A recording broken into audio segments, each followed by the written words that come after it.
하나님 말씀입니다. 마가복음 9장 2절부터 29절입니다.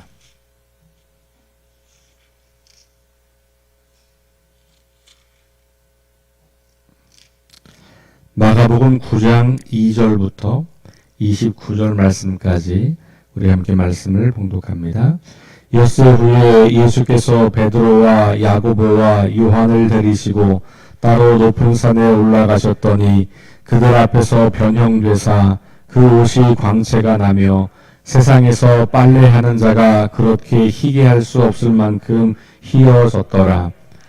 이에 엘리야가 모세와 함께 그들에게 나타나 예수와 더불어 말하기를 베드로가 예수께 고하되 라삐여 우리가 여기 있는 것이 좋사오니 우리가 초막 셋을 짓되 하나는 주를 위하여 하나는 모세를 위하여 하나는 엘리야를 위하여 하사이다 하니 이는 그들이 몹시 무서워하므로 그가 무슨 말을 할지 알지 못함이더라. 마침 구름이 와서 그들을 덮음에 구름 속에서 소리가 나되 이는 내 사랑하는 아들이니 너희는 그의 말을 들으라 하는지라. 문득 둘러보니 아무도 보이지 아니하고 오직 예수와 자기들 뿐이었더라.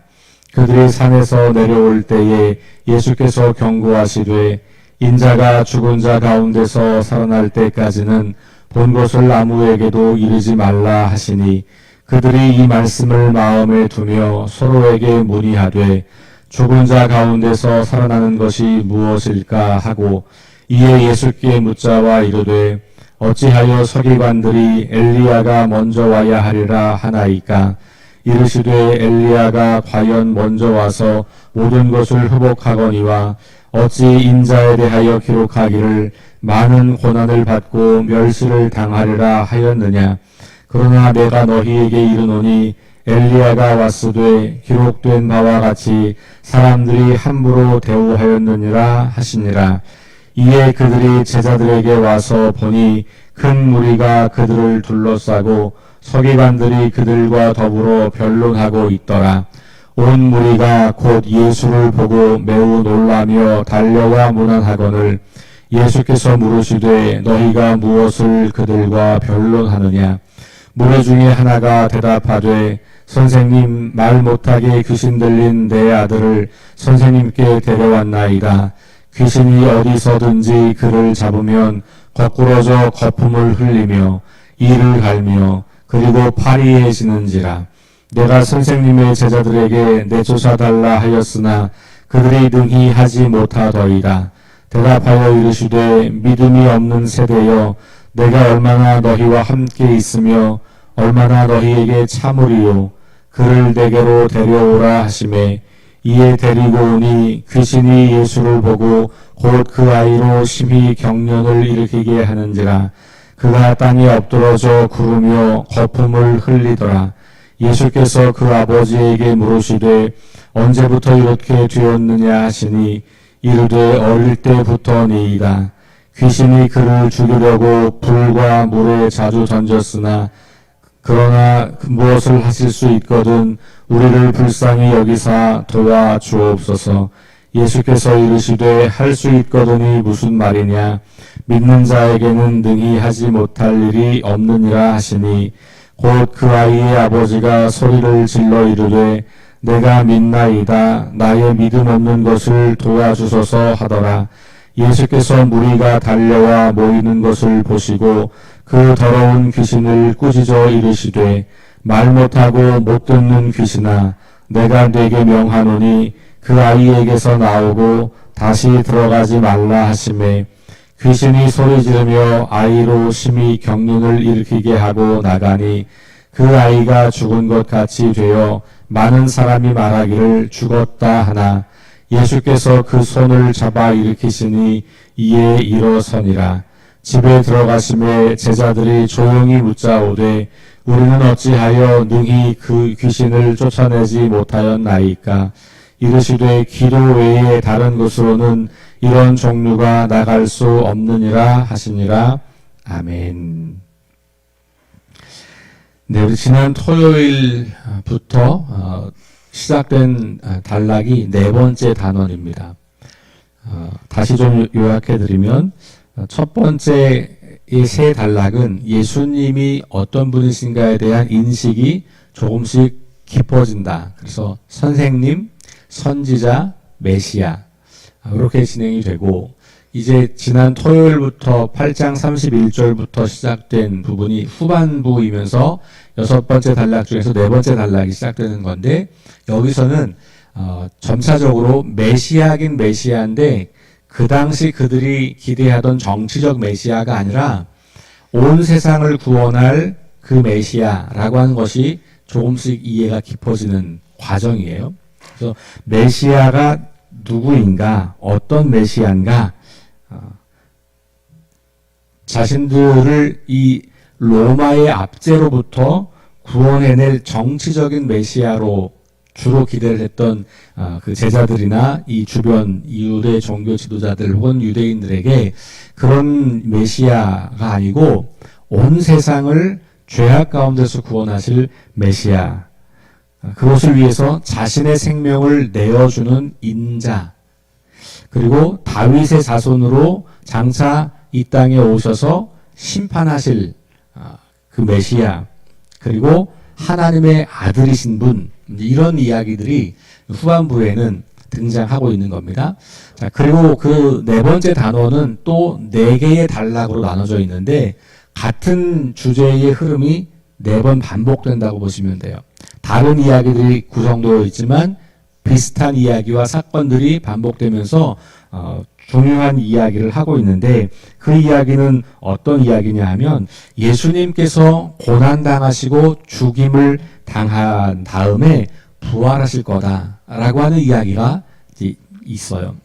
그리고 나면 이건 예수님께서 직접 하시는 말씀이에요. 그러니까 쉽게 말하면 예수님이 당신의 미래에 대해서 예언을 하시는 거예요.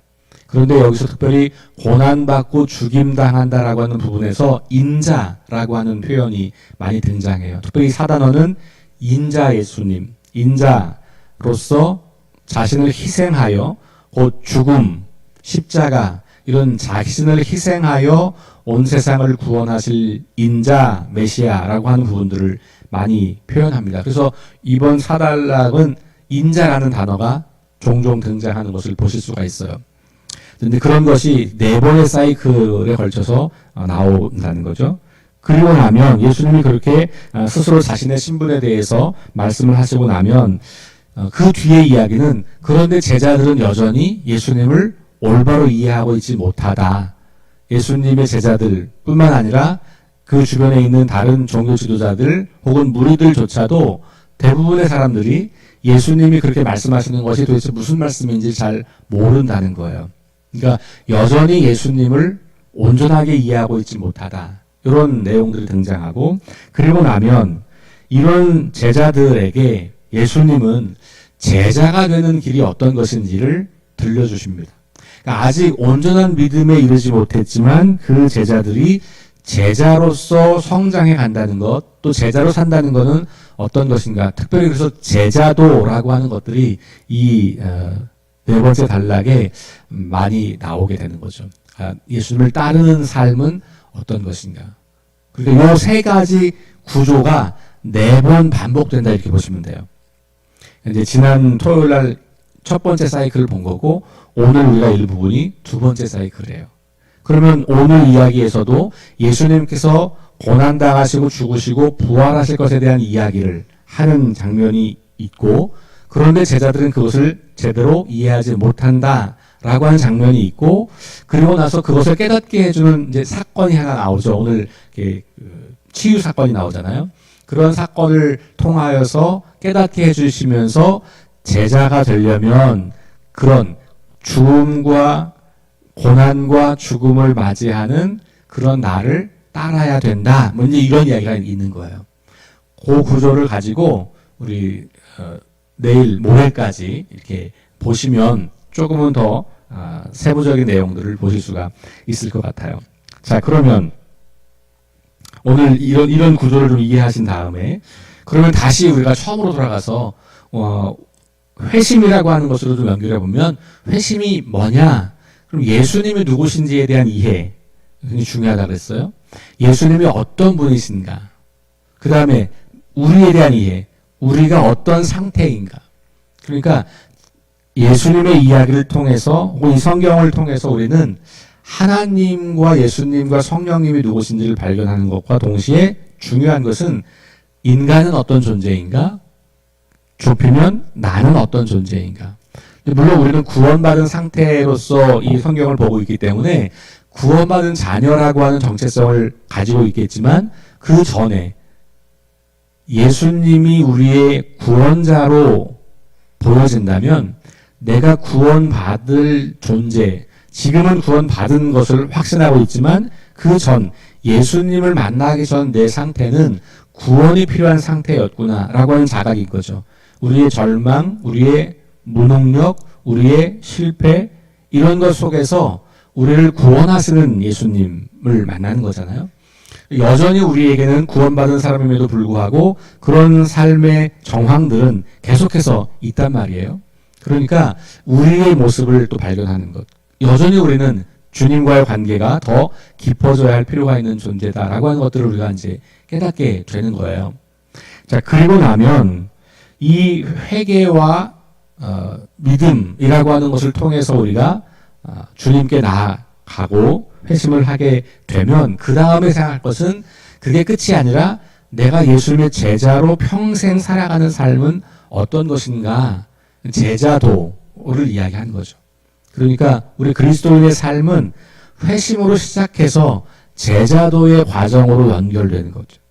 그리고 마지막 우리 주님 앞에 갈 때 혹은 주님의 재림 앞에서 우리가 그렇게 제자의 삶을 잘 살아왔는지를 주님 앞에서 보여드려야 하는 그런 상황에 있는 것이죠. 그 모든 과정을 성장이라고 저는 표현을 하는 거예요. 영적 성장이 뭐냐? 온전하게 회심을 하여서 예수님에 대한 이해가 점점 깊어지면서 단순히 머리와 가슴으로만 그것이 있는 게 아니고 우리의 삶으로 계속 그 예수님을 따라가면서 닮아가는 것. 전통적으로 우리 웨슬리 목사님이 하셨던 말씀으로 말하면 성화의 과정 이렇게 말하는 거죠. 성화. 믿음으로 의롭게 된 사람들은 그때부터 시작해서 주님 앞에 갈 때까지 점점 더 거룩해져 가는 삶의 여정을 걷는 거다. 예수님 말씀대로 말하면 하나님의 온전하심과 같이 너희가 온전하라. 바울의 표현으로 말하면 예수 그리스도의 장성한 분량이 충만한 데까지 자라라. 이런 표현들이 다 같은 맥락인 거예요. 그런 것을 종합해보면 우리의 영적인 성장이 제자가 되어가는 길이라고 보는 거고 그 출발점은 회심, 내가 누구고 예수님이 누구신지에 대한 이해가 바로 그 믿음의 길을 걷는 출발점이라고 하는 거죠. 근데 너무 오랫동안 우리는 회심, 회개, 믿음 여기에만 초점을 많이 뒀던 거예요. 그러니까 거기에 오랫동안 머물러 있어서 예수님을 따르는 것에 대해서는 별로 중요하게 여기지 않았던 그런 우리 기독교 역사, 특별히 우리 한국 기독교가 이제 200년 정도가 되어가면서 그것을 깨닫기 시작하는 거죠. 왜냐하면 회심하고 믿음을 갖게 되었는데 그것이 우리 자신이나 혹은 세상을 변화시키는데 좀 미흡하다.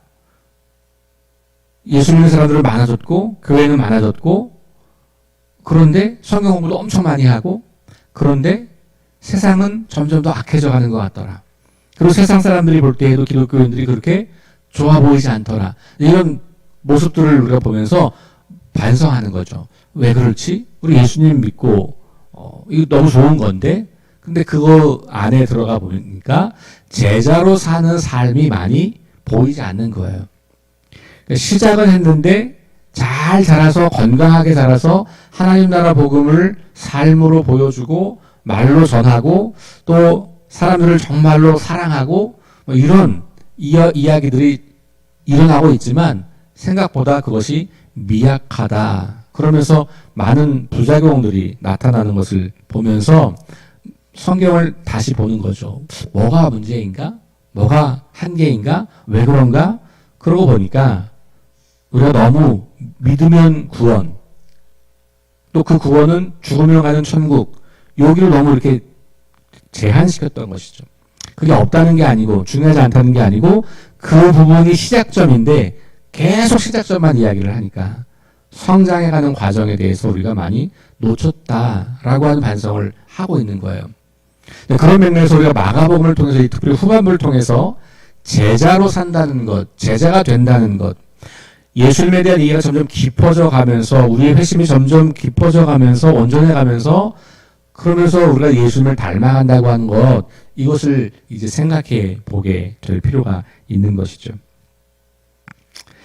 자, 그래서 이제 오늘 본문으로 돌아가면 오늘 본문은 예수님께서 산에 올라가서 기도하실 때 정말 그 천사처럼 그렇게 영광스러운 모습으로 변모하신, 우리가 흔히 말하면 변화산 예수님 뭐 이런 변화산 뭐 이런 거 많이 이야기하는데 그거예요. 근데 여기에 베드로와 야고보와 요한 세 제자들을 데리고 올라간 겁니다.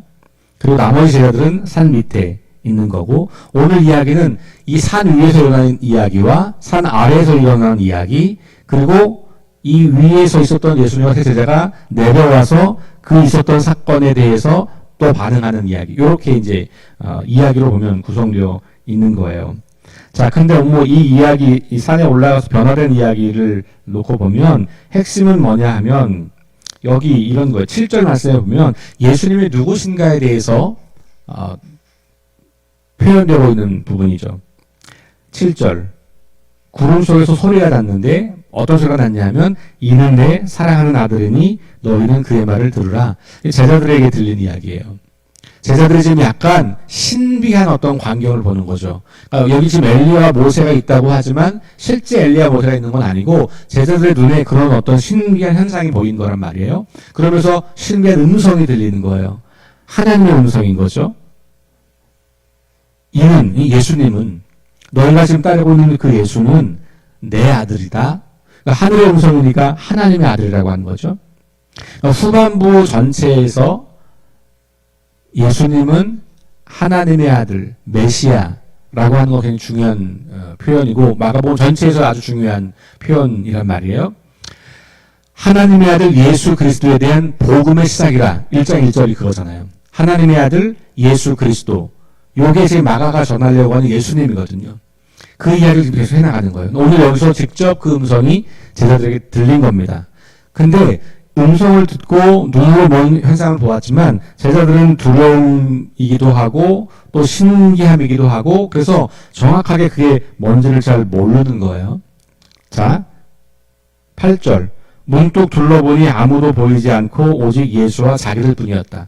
그러니까 지금 뭐 엘리야와 모세와 예수님이 대화를 하고 있는 걸 보다가 음성이 들리기를 이는 내 사랑하는 아들이다. 너희는 그의 말을 들어라. 라고 하는 말씀을 듣고 나서 정신 차리고 보니까 아무도 없고 예수님하고 자기들만 있는 거예요. 그러면서 이게 뭐지? 궁금함을 가지고 있는 겁니다. 그러면서 산에 내려오는데 예수님께서 말씀하세요. 9절 말씀 다 함께 9절 말씀 시작. 그들이 산에서 내려올 때에 예수께서 경고하시고 인자가 죽은 자 가운데서 살아날 때까지는 본 것을 아무에게도 이르지 말라 하시니 그랬어요. 여기 뭐라고 나옵니까? 인자라는 표현 나오죠. 예수님이 직접 인자라는 표현을 쓰시는 거예요. 죽은 자 가운데서 다시 살아날 것을, 이거 뭐야? 부활. 예수님의 부활을 이야기하는 겁니다. 그렇죠? 그러니까 지금 이 장면에서 예수님은 하나님의 아들이시고 그리고 장차 죽으시고 부활하실 분이고 라고 하는 게 명확하게 기록되어 있죠. 그러니까 우리가 성경을 읽을 때 예수님 누구신가? 이건 내가 상상하는 게 아니고 성경에 뭐라고 써있나를 찾는 거예요. 관찰. 그래서 관찰할 때는 이 성경은 예수님을 어떤 분으로 묘사하고 있나, 설명하고 있나, 혹은 직접 어떤 말씀이 있나, 이런 거 찾는 거거든요. 어떤 행동을 하셨나, 누구와 만났나, 어떤 배경인가, 뭐 이런 걸 보면서 예수님이 누구신가를 보는 거예요. 자, 오늘 너무나 선명하게 두 가지가 등장하잖아요. 하나님의 아들, 그리고 인자. 그 내용은 죽은 자 가운데서 다시 살아나실 분. 그런데 그것을 때가 될 때까지는 말하지 말아라. 이렇게 경고를 하시는 거죠. 10절에 보시면 제자들이 그 말이 무슨 말인지를 모른다는 이야기가 나와요. 10절. 서로 문의하되 야, 죽은 자 가운데서 산다니 도대체 무슨 말이야? 왜냐하면 이 당시 사람들에게는 개인의 부활이라는 것은 없었어요. 부활을 믿는 사람도 있었지만 이 부활은 뭐냐면 마지막 심판 때에 부활하는 거예요. 온 사람들이 동시에 그걸 믿었던 거지, 개개인이 부활한다는 것은 이 당시 사람들에게는 별로 존재하지 않던 믿음이었거든요. 더군다나 예수님이 지금 자기들과 함께 있으면서 예수님이 이 제자들의 수준에서는 여기까지 왔을 때쯤엔 선생님이고 선지자고 메시아인데 우리를 로마의 압제로부터 구원해 주실 메시아일 거야, 이렇게 상상하고 생각하고 있는 사람들에게 예수님 죽으신다 부활하신다 이런 이야기가 낯선 이야기죠. 그럼 우리는 어떡하라고? 이런 걱정을 하게 되는 거예요. 그러니까 아직 예수님을 온전하게 이해할 수 없는, 그리고 부활도 온전하게 알지 못하는 그런 상황에 있는 것을 보게 돼요. 그러면서 뭐 질문하면서 엘리야가 먼저 와야 한다 이런 이야기를 하고 있는데, 그 뒤에 12절에 보면 예수님께서 이렇게 이야기해요. 인자가 마지막에 엘리야가 먼저 와서 모든 것을 회복하거니와 어찌 인자에 대하여 기록하기를 많은 고난을 받고 멸시를 당하리라 하였느냐. 예수님께서 말씀하시는 거예요. 인자가 오면 많은 고난을 받고 멸시를 당할 거야. 이거 지금 앞에서도 이야기했던 부분이거든요. 그러니까 그렇게 말하고 있는데 왜 그러는 건 줄 아냐. 뭐 이렇게 말하면서 이 약간 좀 문맥이 좀 없어 보이긴 하잖아요. 근데 이 말은 뭐냐? 예수님이 계속해서 고난받고 있고 죽임을 이렇게 멸시를 당하고 있는 그런 자신의 모습을 보면서 이 고난받는 인자, 이것이 바로 온 세상을 회복할 그런 메시아라고 하는 이야기를 들려주고 있는 거죠. 그러면서 사람들이 함부로 대우하였다, 뭐 이렇게 말해요. 엘리야가 왔지만 함부로 대우했다. 그러니까 엘리야라고 하는 선지자도 사람들이 함부로 했던 것처럼 인자도 함부로 한다, 그러니까 고난 받는다라고 하는 이야기를 하고 있는 거죠. 그러면서 엘리야와 이렇게 모세와 예수님 함께 있었던 걸 본 사람, 이 제자들은 그냥 거기 머물고 싶어 했잖아요. 예수님은 산으로에서 내려오면서 이 이야기를 하시면서 결국은 하나님의 아들이고 메시아이지만 고난을 받으러 내려가는 그 예수님의 모습을 우리에게 소개하고 있는 것이죠. 자, 그러고 나서 내려와 보니까 온통 난리가 났어요. 왜냐하면 어떤 사람이 자기 아이를 고쳐달라고, 귀신 들린 아이를 고쳐달라고 왔는데 제자들이 못 고치고 있는 거예요. 그 장면을 만나는 게 그 다음 이야기예요. 자, 귀신 들린 아이를 고치는 이야기가 14절부터 시작됩니다. 이제 예수님 내려오니까 사람들이 막 예수님에게로 몰려왔어요. 그러면서 말 못하게 하는 귀신 들린 내 아들을 데리고 왔는데 제자들이 못 고쳤습니다. 이렇게 이제 이야기를 하는 거예요. 19절 예수님께서 이렇게 말씀하세요. 믿음이 없는 세대요. 이렇게 말하면서 내가 얼마나 너희와 함께 있으며 얼마나 너희에게 참으리요 그를 내게로 데려오라. 여기 믿음이 없는 세대는 1차적으로는 고치지 못한 제자들일 수 있겠고, 그 다음에 그 주변에 있는 사람들도 마찬가지일 거고, 그러니까 지금 예수님은 계속해서 제자들과 사람들이 믿음이 없다는 표현을 계속하고 있죠. 이거 다시 말씀드리지만 무슨 믿음이라고 그랬어요? 기도하면 낫는다 이런 게 아니고, 예수님 내가 원하는 것을 간절히 구하면 낫는다 이런 게 아니고, 여기 보세요. 지금 이 아버지가 이 아들을 데리고 올 때 간절함이 없겠어요? 왜 없겠어요? 제자들이 이 귀신 들린 사람을 고치려고 할 때 간절함이 없겠습니까? 있죠, 당연히. 너무나 간절한 거예요. 그런 간절함이 믿음이 아닌 거죠. 뭐냐? 하나님이 어떤 분이신지, 예수님이 누구신지에 대한 믿음을 말하는 거죠. 그러니까 예수님이 누구신지가 분명하고 하나님이 누구신지가 분명, 그것을 신뢰하는 믿음, 그것을 말하는 거죠. 그러니까 그게 제자들도 여전히 없는 것 같고 사람들도 그게 없는 것 같고 그렇게 말씀을 하시는 거예요. 그러면서 예수님께서 그 아이를 치유하시죠. 자, 그리고 나니까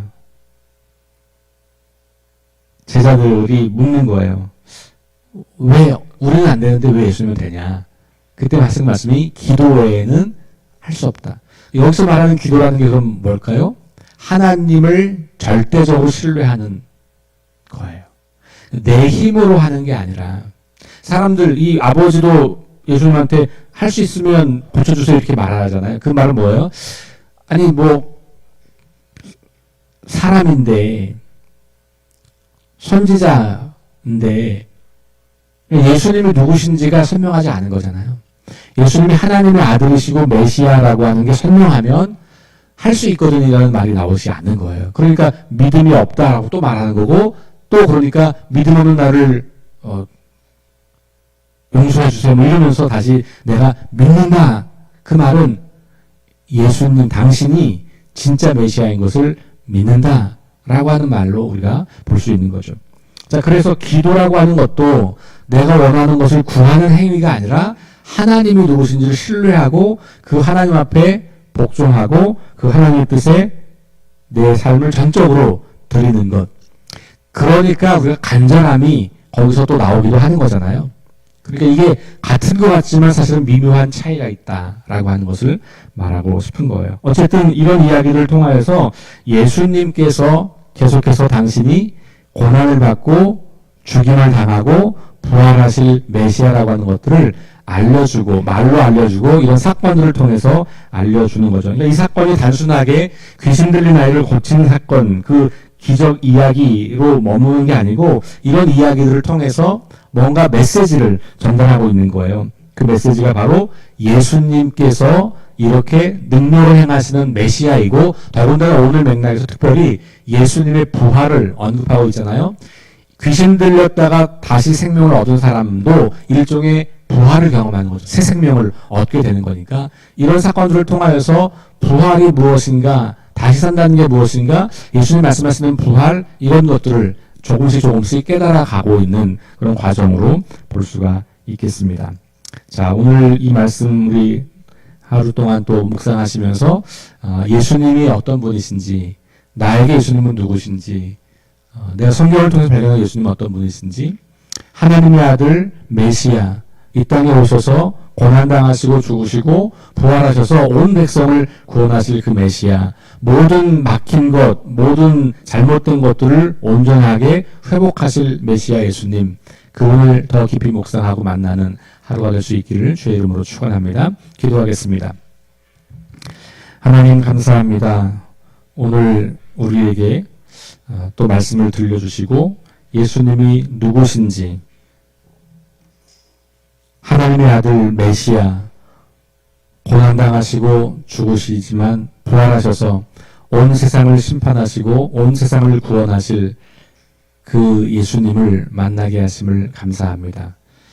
여전히 눈이 어두워 예수님을 올바로 알아보지 못하고 있는 제자들의 모습을 보면서 우리의 모습도 보입니다.